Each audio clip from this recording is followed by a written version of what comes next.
నిన్న జగన్మోహన్ రెడ్డి గారు చనిపోయినటువంటి జవాన్ మురళి గారి ఇంటికి వెళ్లి వాళ్ళ తల్లిదండ్రుల్ని ఓదార్చి వాళ్ళకు భరోసిచ్చి వాళ్ళతో పాటు గంట సమయం కేటాయించి వాళ్ళతో పాటు కింద కూర్చొని ఆప్యాయంగా ఒక ఇంట్లో వ్యక్తిగా వాళ్ళని పరామర్శించినటువంటి తీరు నేను చెప్పట్లేదండి, సొంతం వాళ్ళ నాన్నగారు చెప్పినటువంటి విషయం.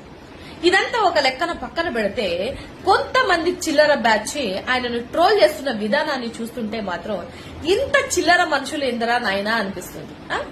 ఎవరో అక్కడ తెలిసిన వ్యక్తిని పలకరిస్తూ ఒక నవ్వు నవ్వారని చెప్పేసి ఈయన నవ్వుతున్నాడని సందర్భం లేకుండా ఎక్కడో నవ్విందని తీసుకొని వచ్చి ఎడిట్ చేసి పెట్టేసి అంటే ఏ విషయాల్లో మీరు శునకానందం పొందాలో కూడా మీకు తెలియట్లేదు అని అంటే మిమ్మల్ని ఏమనాలో కూడా అర్థం కావట్లేదు. నేను అనొచ్చు హరికృష్ణ గారు చనిపోయినప్పుడు ఈ కేకలు ఏంటి, పక్కపక్కలేంటి, లేకపోతే అక్కడ శవాన్ని పెట్టుకొని కూడా శవ రాజకీయాలు చేసింది ఏంటి అని అనేది నేను అనొచ్చు. కానీ మాకు కొన్ని విలువలతో కూడినటువంటి రాజకీయం చేస్తున్నాం కాబట్టి కొన్ని అనాలంటే ఆలోచిస్తాం. ఈయన మాత్రం వస్తే మాత్రం శవ రాజకీయం, మీరు వస్తే మాత్రం మానవత్వం. మరి ఇదేం లెక్కో, మరి ఇదేం క్యాలిక్యులేషన్ మరి నాకు అర్థం అవ్వట్లేదు. ఒక జవాన్ని ట్రోల్ చేస్తున్నారు. అసలు విషయం పక్కన పెట్టి ప్రతిపక్షంలో ఉన్నా కూడా 25 లక్షలు ఇచ్చారు, భరోసా ఉంటా నా కుటుంబానికి అని చెప్పారు. డబ్బులతో వీళ్ళు మనుషుల్ని తీసుకొని రాలేము, కానీ ఏ విషయానికి ట్రోల్ చేయాలా, ఏ విషయానికి ట్రోల్ చేయకుండా కామన్ సెన్స్ ని వాడండి.